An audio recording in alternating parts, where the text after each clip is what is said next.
ഭാരതത്തിൽ ക്ഷേത്ര നികുതി പിരിച്ച സംസ്ഥാനമാണ് കർണാടക. അങ്ങനെയാണെങ്കിൽ എത്ര രൂപ പിരിച്ചിട്ടുണ്ടാവും? ഈ ക്ഷേത്ര നികുതി എന്ന് പറഞ്ഞാൽ ഒരുപക്ഷെ നമ്മുടെ പ്രേക്ഷകർക്ക് മനസ്സിലായില്ലെങ്കിൽ ഒന്ന് വിശദമാക്കേണ്ടതുണ്ട്. അമ്പലങ്ങളിൽ കാണിക്കയിടുന്നുണ്ട് ആളുകൾ, വഴിപാടൊക്കെ നടത്തുന്നുണ്ട്, ഇതിനു വേണ്ടി രസീത് മുറിക്കുന്നുണ്ട്. അതുകൊണ്ട് ക്ഷേത്രങ്ങൾക്ക് കിട്ടുന്ന വരുമാനത്തിന് ടാക്സ് വേണം. ഇന്ത്യയിൽ ഒരു സംസ്ഥാനത്തും ഇങ്ങനൊരു സംവിധാനമില്ല. എന്തിന്? സനാതനധർമ്മം എന്ന് പറഞ്ഞാൽ ബ്രാഹ്മണർ, ഹിന്ദു മതത്തിലെ മറ്റ് സ്ത്രീകളിൽ ഗർഭം ഉണ്ടാക്കുന്ന പരിപാടിയാണെന്ന് പറഞ്ഞ ഗോവിന്ദൻ്റെ പാർട്ടി ഭരിക്കുന്ന കേരളത്തിൽ പോലും ക്ഷേത്രത്തിൻ്റെ വരുമാനത്തിന് ടാക്സ് ഏർപ്പെടുത്തിയിട്ടില്ല. എന്ന് പറഞ്ഞാൽ നമ്മൾ എണ്ണ മേടിച്ചു കൊടുക്കുമ്പോൾ അതിന് 18% GST, ഇങ്ങനത്തെ പരിപാടിയില്ല. കാണിക്കയ്ക്ക് ടാക്സ്, ഭഗവാന് കിട്ടുന്നതിനകത്ത് ടാക്സ്. ഈ പരിപാടി ഇന്ത്യയിലാകെ നടപ്പാക്കിയത് കോൺഗ്രസ് സർക്കാരാണ്. അപ്പോൾ മുമ്പ് ഈ തെരഞ്ഞെടുപ്പിൻ്റെ കാലത്ത് നരേന്ദ്രമോദി പറഞ്ഞില്ലേ, അതായത് കോൺഗ്രസ് അധികാരത്തിൽ വന്നാൽ നിങ്ങളുടെ സ്വത്തുക്കൾ പിടിച്ചെടുത്ത് ആർക്ക് കൊടുക്കും? ന്യൂനപക്ഷങ്ങൾക്ക് കൊടുക്കുമെന്ന് പറഞ്ഞു. നിങ്ങളുടെ കെട്ടുതാലി വരെ എടുത്ത് മുസ്ലിംകൾക്ക് കൊടുക്കുമെന്ന് പറഞ്ഞു. പ്രധാനമന്ത്രിയായിരുന്ന മൻമോഹൻ സിംഗ് ദേശീയ വികസന കൗൺസിലിൽ പറഞ്ഞ പ്രസംഗം ഇപ്പോഴും യൂട്യൂബിലുണ്ട്. അതിനകത്ത് പറയുന്നുണ്ട്, ഇന്ത്യയുടെ വിഭവങ്ങളുടെ ആദ്യത്തെ അവകാശി മുസ്ലിമുകളാണ് എന്ന് പറഞ്ഞിട്ടുണ്ട്. എന്തിന്? ഗാന്ധി പറഞ്ഞിട്ടുണ്ട്, അല്ലയോ ഹിന്ദുക്കളെ, നിങ്ങളെ ഒരു മുസൽമാൻ വന്ന് കൊന്നാൽ നിങ്ങൾ എതിർക്കരുത്, കൊല്ലപ്പെടണം. നിങ്ങളുടെ സ്വത്ത് അവൻ എടുത്തുകൊണ്ട് പോയാൽ കൊണ്ടുപോകട്ടെ എന്ന് വെക്കണം. അവർ ഇന്ത്യയുടെ ഭരണം പിടിച്ചെടുത്താൽ അവരെ ഭരിക്കാൻ സമ്മതിക്കണമെന്ന് മഹാത്മാഗാന്ധി പറഞ്ഞിട്ടുണ്ട്. അപ്പോൾ ആ ഗാന്ധിയുടെ കാലം മുതൽ പിന്നെ നെഹ്റുവിൻ്റെ അടുത്തേക്ക് വന്നപ്പോൾ അതിൻ്റെ ആക്കവും തൂക്കവും കൂടി. അത് ഇങ്ങേയറ്റത്ത് രാഹുൽ ഗാന്ധിയുടെ കാലം എത്തിയപ്പോൾ മുതൽ ഇതാ തുടരുന്നത്. ഒന്ന് ആലോചിച്ച് നോക്കൂ. കോൺഗ്രസിൻ്റെ ഭരണം വന്നു, BJP സർക്കാർ പോയിട്ട് കോൺഗ്രസ് സിദ്ധരാമയ്യയുടെ ഭരണം വന്നപ്പോൾ കർണാടകയിൽ ഏർപ്പെടുത്തിയിരിക്കുന്നു ഭഗവാന് കിട്ടുന്ന കാണിക്കയ്ക്ക് ടാക്സ്. അതാണ് കർണാടകയിലെ ടെമ്പിൾ ടാക്സ് എന്ന് പറയുന്നത്. ഇപ്പോൾ പ്രേക്ഷകർക്ക് മനസ്സിലായി കാണുമല്ലോ. അപ്പോൾ നമ്മൾ ആ ഒറ്റയടിക്ക് പറഞ്ഞാൽ എന്ത് ടെമ്പിൾ ടാക്സ്, ആ അമ്പലത്തിൽ എന്തെങ്കിലും ആയിരിക്കുന്നു, അപ്പോൾ ഇത് മനസ്സിലാക്കണം. അപ്പോൾ ഇങ്ങനെ ചെയ്യുക. അപ്പോൾ ഒരു കോൺഗ്രസ് സർക്കാർ വന്നാൽ ഹിന്ദുവിൻ്റെ ക്ഷേത്രങ്ങളിൽ പോലും നികുതി ചുമത്തും. അപ്പോൾ മോദി പറഞ്ഞത് ശരിയല്ലേ, നിങ്ങളുടെ വിഭവങ്ങൾ അവർ കൊണ്ടുപോയിട്ട് ആർക്ക് കൊടുക്കും? മുസ്ലിങ്ങൾക്ക് കൊടുക്കും. അപ്പോൾ ഈ ടാക്സ് കൊടുത്തിട്ടുണ്ടോ എന്ന് നമുക്ക് നോക്കാം. അപ്പോൾ ക്ഷേത്രങ്ങളിൽ എത്ര വരുമാനം വന്നിട്ടുണ്ട് ടെമ്പിൾ ടാക്സ് വന്നതിന് ശേഷം? ഇത് സർക്കാർ പുറത്ത് വിട്ടിട്ടില്ലായിരുന്നു. ഇപ്പോൾ ദേശീയ ചാനൽ വിദേശ ചാനലാണ്, നമ്മുടെ ഇവിടെ നാട്ടിൽ നെറ്റ്വർക്കുണ്ട്, ന്യൂസ് 8-ഒക്കെ ചേർന്നിട്ട് CNN നെറ്റ്വർക്കുണ്ട്. CNN ഒരു വിവരാവകാശ പ്രകാരം ഒരു RTI പ്രകാരം ഒരു അപേക്ഷ കൊടുത്തു കർണാടകയിൽ. എന്നിട്ട് കർണാടകയിലെ ക്ഷേത്രങ്ങളിൽ നിന്ന് കിട്ടിയിട്ടുള്ള വരുമാനം അറിയാൻ വേണ്ടിയിട്ട് കൊടുത്ത കടലാസാണ്. അപ്പോൾ അത് വിവരാവകാശ പ്രകാരം ക്ഷേത്രങ്ങളിൽ നിന്ന് സർക്കാരിന് നികുതിയായി കിട്ടിയതിൻ്റെ ഒരു കണക്ക് വന്നിട്ടുണ്ട്. ആ കണക്ക് ഞാൻ വായിക്കാം, പ്രേക്ഷകരെ കാണിക്കുകയും ചെയ്യാം. നമ്മൾ വെറുതെ കാണിക്കുന്നില്ല. CNN സ്ക്രീനിൻ്റെ ടെലിവിഷനിൽ വന്നതിൻ്റെ സ്ക്രീൻഷോട്ട് കാണിക്കാം. സ്ക്രീൻഷോട്ടിൽ ദക്ഷിണ കന്നഡ, കർണാടകയുടെ ദക്ഷിണ ഭാഗത്തുള്ള ക്ഷേത്രങ്ങളിൽ നിന്ന് 155 കോടി രൂപ ടാക്സ് ആയിട്ട് പിരിച്ചിട്ടുണ്ട്. ഉടുപ്പി 75.2 കോടി രൂപ എന്ന് പറഞ്ഞാൽ 75,02,00,000 രൂപ. അവർക്ക് ഉടുപ്പി എന്ന് പറയുമ്പോഴത്തേക്ക് ഉടുപ്പിയിൽ പ്രസിദ്ധമായ ഉടുപ്പി കൃഷ്ണനുണ്ടല്ലോ, ശ്രീകൃഷ്ണസ്വാമി ക്ഷേത്രമുണ്ട്. ഉടുപ്പി കൃഷ്ണൻ്റെ ക്ഷേത്രത്തിൻ്റെ പ്രത്യേകത എന്ന് പറഞ്ഞാൽ അത് വലിയ ക്ഷേത്രമാണ്. ആ ക്ഷേത്രത്തിൽ ഒരു കിളിവാതിലൂടെയാണ് നമ്മൾ ഭഗവാനെ കാണുന്നത്. അവിടെ ഇരിക്കുന്ന സ്വർണ്ണ വിഗ്രഹമാണ്. ഈ സ്വർണ്ണ വിഗ്രഹം എന്ന് പറയുന്നത് അർജുനൻ, പഞ്ചപാണ്ഡവരിലെ അർജുനൻ പൂജിച്ചിരുന്ന ശ്രീകൃഷ്ണൻ്റെ വിഗ്രഹമാണ് ഉടുപ്പിയിലിരിക്കുന്നത്. അത് തോണിയിൽ കൊണ്ടുവന്നപ്പോഴത്തേക്ക് മുങ്ങിപ്പോവുകയും ഒടുവിൽ മാധ്വാചാര്യർക്ക് കിട്ടുകയും ഒക്കെ ചെയ്തു എന്നൊക്കെയാണ് അതിൻ്റെ കഥ എന്നാണ് എൻ്റെ ഓർമ്മ. ഏകദേശം സബ്ജക്റ്റ് ടു കറക്ഷൻ ഏതാണ്ട് അങ്ങനെയാണ്. അങ്ങനെ കിട്ടിയ ആ വിഗ്രഹമാണ് ഉടുപ്പിയിൽ പ്രദർശിച്ചിരിക്കുന്നത്. അപ്പോൾ ആ ഉടുപ്പി എന്ന് പറയുമ്പോൾ പ്രധാനമായും ഉള്ള വരുമാനം ഉടുപ്പി കൃഷ്ണൻ്റെ അമ്പലത്തിൽ നിന്നുള്ള വരുമാനമായിരിക്കും. നമ്മുടെ ശബരിമലയൊക്കെ പോലെ തന്നെ വളരെ പ്രാധാന്യമുള്ള കർണാടകത്തിലൊരു ക്ഷേത്രമാണ് ഉടുപ്പി. ഉടുപ്പി ക്ഷേത്രത്തിൽ നിന്ന് മാത്രം ഉടുപ്പി ക്ഷേത്രം ഇരിക്കുന്ന ആ പ്രദേശത്ത് നിന്ന് 75,02,00,000 രൂപ ടാക്സ് പിരിച്ചു. തുമാകുരു 37,01,00,000 രൂപ പിരിച്ചു. ബാംഗ്ലൂർ അർബൻ പ്രദേശത്ത് നിന്ന് 16,06,00,000 രൂപ കിട്ടി. ഉത്തര കന്നഡയിൽ നിന്ന് കിട്ടിയത് 9 കോടി രൂപയാണ്. അങ്ങനെ അമ്പലങ്ങളിൽ തീവട്ടിക്കൊള്ള നടത്തി നികുതി ഏർപ്പെടുത്തി കർണാടക സർക്കാർ ഇതുവരെ പിരിച്ചിരിക്കുന്നത് 445 കോടി രൂപയാണ്. 445 കോടി രൂപ അമ്പലങ്ങളിൽ നിന്ന് എടുത്തുകൊണ്ട് പോയി. ആരുടെ കാശ? ഭക്തജനങ്ങളുടെ ഹിന്ദുവിൻ്റെ കാശാണ്. ഹിന്ദു എന്തിനു കൊടുക്കുന്നതാണ്? ഭഗവാന് കൊടുക്കുന്നതാണ്. ഭഗവാന് കൊടുക്കുന്ന കാശ് കൊള്ളയടിക്കുകയാണ് സർക്കാർ കൊണ്ടുപോകുക. എന്നിട്ട് ഈ സർക്കാർ എന്ത് ചെയ്യുന്നറിയോ? അതുകൂടെ നോക്കണം. അതും CNN നമ്മളല്ല, ജനൻ TV അല്ല, അല്ലെങ്കിൽ റിപ്പബ്ലിക് TV അല്ല, വേണമെങ്കിൽ അത് അർണബ് ഗോസ്വാമിയും സംഖ്യയാണെന്ന് പറയാം. അതുകൊണ്ട് CNN എന്നിട്ട് ഇതിൻ്റെ കൂടെ ഈ കണക്കിൻ്റെ കൂടെ വേറെ സ്ലൈഡ് രണ്ടും ഒരുമിച്ചാണ് കാണിക്കുന്നത്. CNN മനസ്സിലായി ഈ കാശ് മേടിച്ച് എന്താ ചെയ്യുന്നത്. എന്നിട്ട് കാണിച്ചു ഈ 445 കോടിയിൽ വഖഫ് സ്വത്തുക്കളുടെ വികസനത്തിന് വേണ്ടി 100 കോടി രൂപ കൊടുത്തു. ഈ 445 കോടിയിൽ നിന്ന് വഖഫ് സ്വത്തുകൾ, അതായത് അമ്പലത്തിൽ ഭക്തനിട്ട കാശ് എടുത്തിട്ട് 100 കോടി വഖഫിന് കൊടുത്തു. വഖഫിൻ്റെ ബില്ല് ഇന്ന് ടേബിൾ ചെയ്യുമെന്നാണ് കേൾക്കുന്നത്. അപ്പോൾ വാർത്തകൾ വന്നിട്ടില്ല. ഇന്ന് ടേബിൾ ചെയ്യും. അടുത്ത ദിവസങ്ങളിൽ വഖഫിൻ്റെ പണി തീരാൻ പോവാണ്. വഖഫിൻ്റെ മൃഗീയമായ അധികാരങ്ങൾ, മനുഷ്യനെ ഇല്ലാതാക്കുന്ന, ഇന്ത്യയെ ഇസ്ലാമിക രാജ്യമാക്കാൻ പോകുന്ന ഈ വിപുലമായ അധികാരങ്ങൾ എടുത്തു കളയുന്ന ചരിത്രപരമായ ബില്ല് ഇപ്പോൾ പാർലമെൻറ്റിൽ ഇന്നോ നാളെയൊക്കെ ഇട്ട് വരാൻ പോവാണ്. അപ്പോൾ പല്ലും നഖമൊക്കെ കൊഴിയും എന്നാണ് നമ്മുടെ പ്രതീക്ഷ. അപ്പോൾ ഏതായാലും വഖഫിൻ്റെ ഭൂമി എന്ന് പറഞ്ഞാൽ, വഖഫ് ഭൂമി പലയിടത്തും ഇവർ കൈയേറിയ സർക്കാർ ഭൂമിയുണ്ട്, നമ്മൾ യുപിയിലെ ആളുകളുടെ പിടിച്ചെടുത്ത ഭൂമിയുണ്ട്.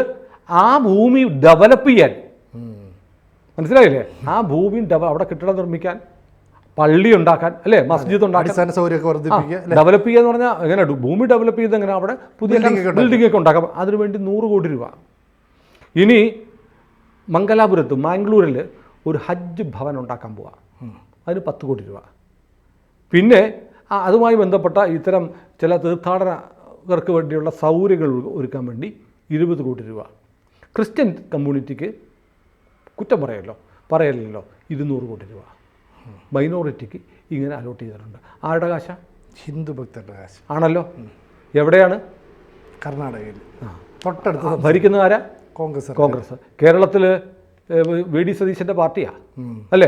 അതെ, രമേശ് ചെന്നിത്തലയുടെ പാർട്ടിയാണ്. അതെ, കാലാകാലങ്ങളായി കോൺഗ്രസ് ഭരിച്ചുകൊണ്ടിരുന്ന രാജ്യത്ത് ഒട്ടുമിക്ക സംസ്ഥാനങ്ങളിലെ ഈ സംസ്ഥാനങ്ങളെല്ലാം തുടർന്ന് വരുന്ന നയം ഇതായിരിക്കില്ലേ. ഒടുവിൽ ഇപ്പോൾ അധികാരമുള്ള കർണാടകയിലായതുകൊണ്ടും ഇപ്പോൾ ഇത്തരം കാര്യങ്ങളൊക്കെ പുറത്തു വരുന്നതുകൊണ്ട് നമ്മൾ അറിയുന്നു എന്നല്ലേ പറയാൻ പറ്റുള്ളൂ? അങ്ങനെ പറയാൻ പറ്റില്ല. കാരണം കോൺഗ്രസ് പാർട്ടി നശിക്കാൻ തുടങ്ങിയത് എങ്ങനെയാണെന്നറിയോ? രാജീവ് ഗാന്ധിയാണ് കോൺഗ്രസിൻ്റെ നാശം തുടങ്ങിയത്, നാശത്തിന് തുടക്കമിട്ടത്. കാരണം സുപ്രീം കോടതി മുസ്ലിം സമുദായത്തിലെ സ്ത്രീകൾക്ക് ജീവനാംശം കൊടുക്കാൻ ഷാബാനു കേസിൽ വിധിച്ചു.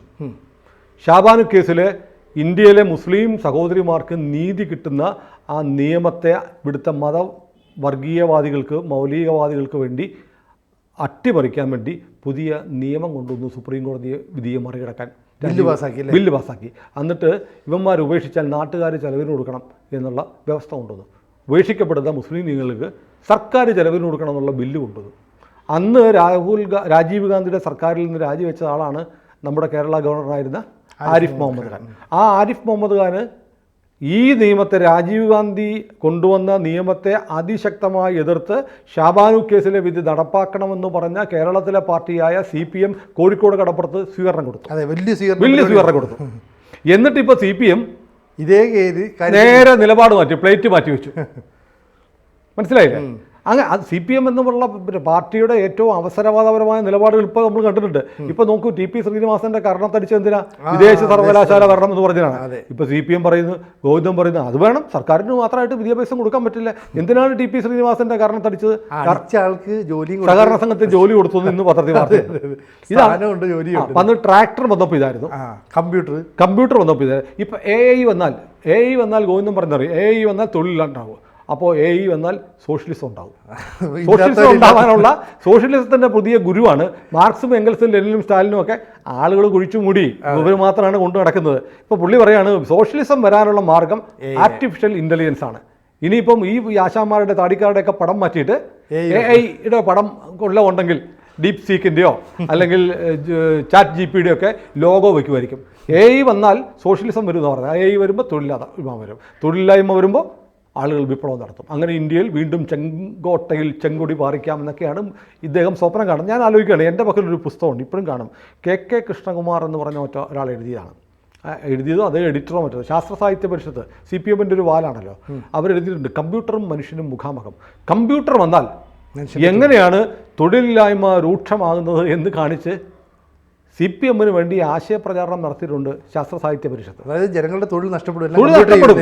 കമ്പ്യൂട്ടർ വന്നതിന് ശേഷം ഈ ആയിരക്കണക്കിന് ഇരട്ടിയായി തൊഴിൽ കൂടുകയാണ് ചെയ്തത്. ഇന്നും CPM അത് തെറ്റായിരുന്നു പറഞ്ഞത്. അപ്പോൾ എന്ത് പുരോഗമനമായ ആശയം വന്നാലും അതിനെ ആദ്യം എതിർക്കുക അല്ലേ? അതെ. പിന്നീട് അത് നേരെ മലക്കം പറഞ്ഞിട്ട് നമ്മൾ വിഷയത്തിലേക്ക് വഴിമാറി നമുക്ക് തിരിച്ചു വരാം. അപ്പോൾ ഏതായാലും ഇതാണ് അപ്പോൾ കോൺഗ്രസ് സർക്കാർ, അപ്പോൾ ഞാൻ പറഞ്ഞതല്ല കോൺഗ്രസ് സർക്കാർ അങ്ങനെയാണെന്നല്ല പറയുന്നത്. കോൺഗ്രസ് സർക്കാർ മുൻകാലങ്ങളിൽ കോൺഗ്രസ് സർക്കാർ, അപ്പോൾ രാജീവ് ഗാന്ധിയുടെ കാര്യം നമ്മൾ പറഞ്ഞത് അതിന് വേണ്ടിയിട്ടാണ്. അപ്പോൾ ആ നിലപാടെടുത്തതിന് ശേഷമാണ് പതുക്കെ ഈ മുസ്ലിം പ്രീണനമാണ് കോൺഗ്രസിൻ്റെ നയമെന്ന് പരസ്യമായി അംഗീകരിക്കപ്പെട്ടത്. ബോധ്യമായി മുസ്ലിങ്ങൾക്ക് വേണ്ടിയിട്ടാണ് കോൺഗ്രസ് രാജ്യം ഭരിക്കുന്നത് എന്നുള്ളൊരു ഇമേജ് പൊതുവിൽ ഇന്ത്യയിൽ വ്യാപകമായി ഉണ്ടായത് രാജീവ് ഗാന്ധി ഈ ഷാബാനു കേസിലെ വിധി അട്ടിമറിക്കാൻ വേണ്ടിയിട്ട് കൊണ്ടുവന്ന നിയമനിർമ്മാണത്തോടുകൂടിയാണ്. പിന്നീട് വളരെ പ്രകടമായി ഇങ്ങനെ മുസ്ലിം അപ്പീസിന് വേണ്ടിയിട്ട് മുസ്ലിങ്ങളെ പ്രോത്സാഹിപ്പിക്കാൻ അവർക്ക് വേണ്ടി മാത്രമായി പ്രവർത്തിക്കുന്നൊരു പാർട്ടിയായി കോൺഗ്രസ് മാറി. ഒരു കാലത്ത് കോൺഗ്രസ്സിനൊരു ഹിന്ദു മുഖമൊക്കെ ഉണ്ടായിരുന്നു. ഭൂരിപക്ഷ ജനതയെ വിശ്വാസത്തിലെടുത്ത് പോകുന്ന ഒരു സ്ഥിതി കോൺഗ്രസ്സിനുണ്ടായിരുന്നു. അത് മാറിയിട്ട് ന്യൂനപക്ഷം മാത്രം മതി ഞങ്ങൾക്ക് എന്ന നിലപാടെടുത്തോടുകൂടിയാണ് കോൺഗ്രസ് നശിച്ചത്. ഇപ്പോൾ കർണാടകയിൽ ഇത് ജനങ്ങൾ കാണുന്നുണ്ടേ. കർണാടകയിൽ ഭാഗ്യത്തിന് ജയിച്ചതാണ്. ഇനിയിപ്പോൾ കർണാടകയിലെ പാർലമെന്റ് ഇലക്ഷൻ്റെ റിസൾട്ട് നമ്മൾ കണ്ടു. കർണാടകയിൽ ഇനി നിയമസഭാ തെരഞ്ഞെടുപ്പ് നടക്കുമ്പോൾ എന്താ സംഭവിക്കാൻ പോകുന്നത് അറിയാം. പ്രഖ്യാപിച്ച പദ്ധതികളൊക്കെ വിഴുങ്ങിക്കൊണ്ടിരിക്കുക. ബസ് ചാർജ് കൂട്ടി, എല്ലാം കൂട്ടി, എല്ലാ സൗജന്യമൊക്കെ പറഞ്ഞിട്ട് കുത്തുവാള എടുത്ത് നിൽക്കുകയാണ് സിദ്ധരാമയ്യ സർക്കാർ. കാർഗെ എത്ര സ്വത്ത് അവിടുന്ന് അതെ, അതുകൂടാതെ ശിവകുമാറിന്റെ വെല്ലുവിളി. അപ്പം ഇപ്പം ഞാനിപ്പോൾ ആലോചിക്കുകയാണെ, ഇപ്പം കേരളത്തിൽ കോൺഗ്രസിന് ഒരു നയമല്ലേ ഉള്ളൂ. കോൺഗ്രസിൻ്റെ നയം ഇതാണ്: ക്ഷേത്രങ്ങൾക്ക് നികുതി ഏർപ്പെടുത്തണം, ക്ഷേത്രങ്ങളിൽ നിന്ന് കിട്ടുന്ന വരുമാനം എടുത്ത് മറ്റ് സമുദായങ്ങൾക്ക് കൊടുക്കണമെന്നാണെങ്കിൽ കേരളത്തിൽ കോൺഗ്രസ് ഓൾ ഇന്ത്യ പാർട്ടിയല്ലേ? അപ്പോൾ കേരളത്തിൽ ഇത് തന്നെയായിരിക്കത്തില്ലേ? സതീശൻ മുഖ്യമന്ത്രിയായാൽ, രമേശൻ മുഖ്യമന്ത്രിയായാൽ കോൺഗ്രസ് ഇത് ചെയ്യുമല്ലോ. നോക്കുമ്പോൾ കേരളത്തിലെ ക്ഷേത്രങ്ങൾക്ക് ടാക്സ് കൂടെ ഏർപ്പെടുത്താം. ഇപ്പം തന്നെ ദേവസ്വം ബോർഡിൻ്റെ കാശ് എടുത്തുകൊണ്ട് പോവുകയാണ്. അപ്പോൾ പറയുന്നത് ഞങ്ങൾ കാശൊന്നും എടുക്കുന്നില്ല, എടുക്കുന്നതിൻ്റെ എത്രയോ ഇരട്ടി മുടക്കുന്നുണ്ട്. അത് എഗ്രിമെൻറ്റിൻ്റെ ഭാഗമാണ്. കവനൻ്റ് മഹാരാജാക്കന്മാരുടെ കയ്യിലായിരുന്നു കേരളത്തിലെ ക്ഷേത്രങ്ങൾ. അത് സർക്കാരിന് കൈമാറുമ്പോൾ ചില വ്യവസ്ഥകൾ എഴുതി. ആ വ്യവസ്ഥകൾ പ്രകാരം നിങ്ങൾ കവനൻ്റ് പ്രകാരം ക്ഷേത്രങ്ങൾക്ക് കാശ് കൊടുക്കേണ്ടതേ, ക്ഷേത്രങ്ങൾക്ക് വിട്ടേനെ. ക്ഷേത്രങ്ങൾക്ക് എന്തിനാണ് ഇപ്പോൾ പറയുന്നത്? സതീശൻ ഉൾപ്പെടെയുള്ളവർ, സതീശൻ പക്ഷേ ഈ അക്കാര്യത്തിൽ സർക്കാരിൻ്റെ കൂടെ കേട്ടോ, ക്ഷേത്രങ്ങളുടെ കാശൊന്നും എടുക്കുന്നില്ല എന്ന് വാദിക്കാൻ VD സതീശന് ഭയങ്കര ആവേശമാണ്. ക്ഷേത്രങ്ങൾക്ക് അങ്ങോട്ടേ കാശ് കൊടുക്കുന്നുള്ളൂ. ക്ഷേത്രങ്ങൾക്ക് അങ്ങോട്ട് വല്ലതും കൊടുക്കുന്നുണ്ടെങ്കിൽ ഹേ മനുഷ്യ, അത് കവനന്റിൻ്റെ ഭാഗമാണ്. ക്ഷേത്രങ്ങൾ നിങ്ങൾ ഏറ്റെടുത്തെന്തിനാ? ക്ഷേത്രങ്ങളെല്ലാം ഞങ്ങൾക്ക് വേണമെന്ന് സർക്കാർ തീരുമാനിച്ചു. അപ്പോൾ അതൊരു വ്യവസ്ഥ ഉണ്ടാക്കി. ക്ഷേത്രങ്ങൾക്ക് വേണ്ടിയിട്ട് അതിൻ്റെ പരിപാലനത്തിന് വേണ്ടി ഒരു തുക കൊടുത്തേക്കാമെന്ന് വ്യവസ്ഥ ഉണ്ടാക്കി. നിങ്ങളെ കവനന്റ് റദ്ദാക്കുക. ഇനി വേണ്ട, ക്ഷേത്രങ്ങളൊന്നും ഞങ്ങൾ ഈ തലവേദന വേണ്ട. ക്ഷേത്രങ്ങൾ എന്നാൽ പിന്നെ സർക്കാരിന് നഷ്ടം ഉണ്ടാകുന്ന ക്ഷേത്രങ്ങൾ എന്തിനാണ് സർക്കാർ ഇത്ര വിഷമിച്ച് കഷ്ടപ്പെട്ട് ഭരിക്കുന്നത്? വിട്ടുകൊടുത്തൂടെ? അത് ചെയ്യൂല, അത് ചെയ്യൂല. കാരണം മതേതര സർക്കാരാണെങ്കിൽ നിങ്ങൾ എന്തിനാണ് അമ്പലം നടത്തുന്നത്? മതേതര സർക്കാർ ഒരു മതത്തിൻ്റെ കാര്യത്തിൽ ഇടപെടാൻ പാടില്ലല്ലോ, അമ്പലം നടത്താൻ പാടില്ല. ഇനിയിപ്പോൾ പറയും ഞങ്ങൾ ശബരിമല സീസൺ വരുമ്പോൾ ഞങ്ങൾ റോഡ് നിർമ്മിക്കുന്നില്ലേ? ശരിയാ, ശബരിമല സീസൺ വരുമ്പോൾ ഞാൻ കാസർഗോഡ് മുതലെന്ന് പറയുന്നില്ല, കോട്ടയം മുതൽ നിലയ്ക്കൽ വരെ റോഡ് ടാർ ചെയ്തത്. എന്നിട്ട് എന്ത് ചെയ്യുന്നറിയോ? ശബരിമല തീർത്ഥാടകർക്ക് പോകാൻ വേണ്ടിയിട്ടാണ്. ശബരിമല സീസൺ കഴിഞ്ഞാൽ റോഡൊക്കെ അടയ്ക്കും. അങ്ങനെയാണോ ചെയ്യുന്നത്? ശബരിമല തീർത്ഥാടനത്തിന് വേണ്ടി റോഡുകൾ ടാർ ചെയ്തു. ആ റോഡിൽ കൂടെ അയ്യപ്പന്മാർ മാത്രമാണോ പോകുന്നത്? ആ സീസൺ കഴിഞ്ഞാൽ പിന്നെ റോഡ് ഉപയോഗിക്കുന്നില്ലേ? വെറുതെ അയ്യപ്പന്മാരുടെ കണക്കിലെടുത്താണ്. റോഡ് നന്നാക്കുന്നു. അത് പിന്നീട് സംസ്ഥാനത്ത് നന്നാക്കേണ്ട റോഡുകളാണ്. അത് ആ സീസൺ വന്നപ്പോൾ അത് നന്നാക്കിയേ ഉള്ളൂ. അല്ലെങ്കിലും റോഡ് നന്നാക്കണം. അല്ലെങ്കിൽ എക്സ്ക്ലൂസീവായിട്ട് അയ്യപ്പന്മാർക്ക് വേണ്ടി മാത്രം ഉപയോഗിക്കാൻ റോഡ് ഉണ്ടാക്കിയെന്ന് പറഞ്ഞാൽ ഈ പറഞ്ഞ വാദം ശരിയാണ്. അപ്പോൾ ക്ഷേത്രഭരണത്തിൻ്റെ കാര്യത്തിൽ ഇതാണ് ആര് ഭരിച്ചാലും സംഭവിച്ചതാണ്. പിന്നെ തമ്മിൽ ഭേദം പിണറായി സർക്കാരാണ് കേട്ടോ.